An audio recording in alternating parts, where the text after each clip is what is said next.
Uttar Pradesh police भर्ती परीक्षा में वाराणसी के मनीष ने 60,000 से अधिक अभ्यर्थियों के बीच तीसरा स्थान हासिल किया है।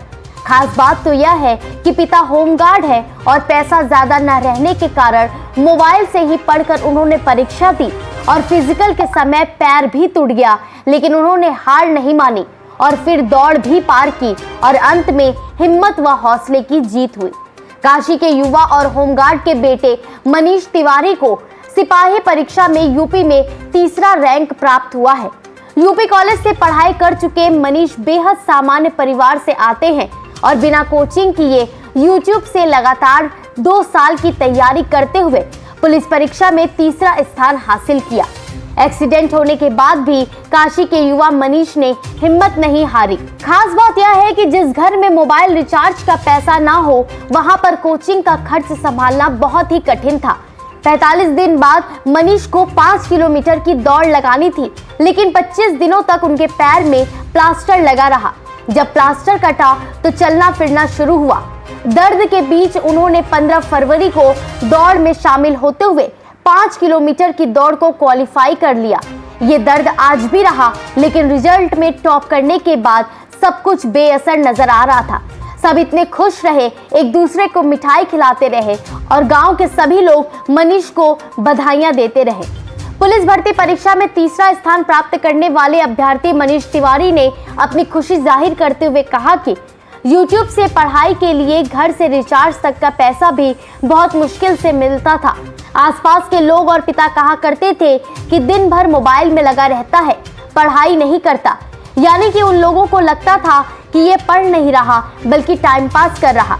उनका कहना रहता था कि बहुत लोगों ने फॉर्म भरा है लेकिन इससे नहीं होगा, लेकिन पिता वही आज सबकी पीठ थपथपाते और दूसरों को मिठाई खिलाते नहीं थक रहे। सर मेहनत तो मैंने YouTube से लगातार पढ़ाई की, 8-8 घंटे 10-10 घंटे लगातार लगा रहा। मॉक टेस्ट बहुत दिया, हर हफ्ते संडे को मॉक टेस्ट देता था। हफ्ते में 4 बार 5 बार मॉक टेस्ट देता था और लगातार YouTube से ही पढ़ाई करके मैं प्रैक्टिस करता था।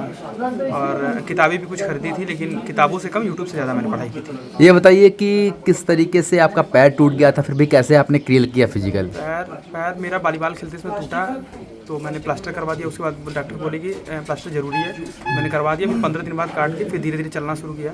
उसके बाद धीरे धीरे दौड़ना शुरू किया। उसके बाद लगातार मेहनत करते करते मैंने फिजिकल क्वालिफाई किया। अब आगे सपना क्या है आपका? आगे सर मैं UPSI को टारगेट कर रहा हूँ और उसके बाद मैं PCS को ट्राई करूँगा एक बार। क्या लगता है, आपको कभी उम्मीद थी कि आप थर्ड रैंक हासिल कर पाए? तो सर मुझे केवल ये था कि मैं एग्जाम पास कर लूँ, वही बहुत है। रैंक के बारे में तो मैंने कभी सोचा ही नहीं, लेकिन आज रैंक आई है तो बहुत खुशी हो रही है कि मेरी मेहनत सफल हुई। माँ दादी सब कहती हैं कि सपना पूरा हुआ। मनीष की दादी और उनकी माँ उन्हें आशीर्वाद देते हुए नहीं थक रही।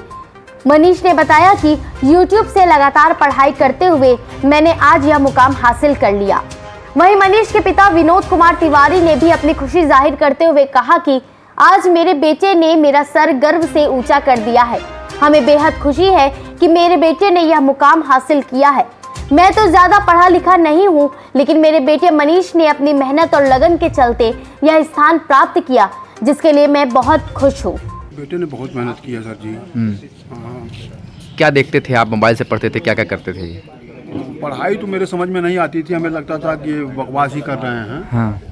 कभी कभी हम बिगड़ भी जाते थे कि क्या घर में घुसा रहता है। लेकिन जब रिजल्ट आया तो खुशी मिली। नहीं तो बेकार नहीं जा रहा था, पढ़ रहा था लड़का। हमारा सोच गलत था। ये रिजल्ट निकलने के बाद भी महसूस हुआ। आप होमगार्ड हैं, आपके बेटा सिपाही तक बन गया, आगे वो PCS की तैयारी कर रहा है, आपका सपना पूरा हो रहा है? जी सर, क्यों नहीं पूरा हो रहा है। मेरे से आगे बढ़ रहा है बच्चा, तो सपना पूरा हो ही रहा है।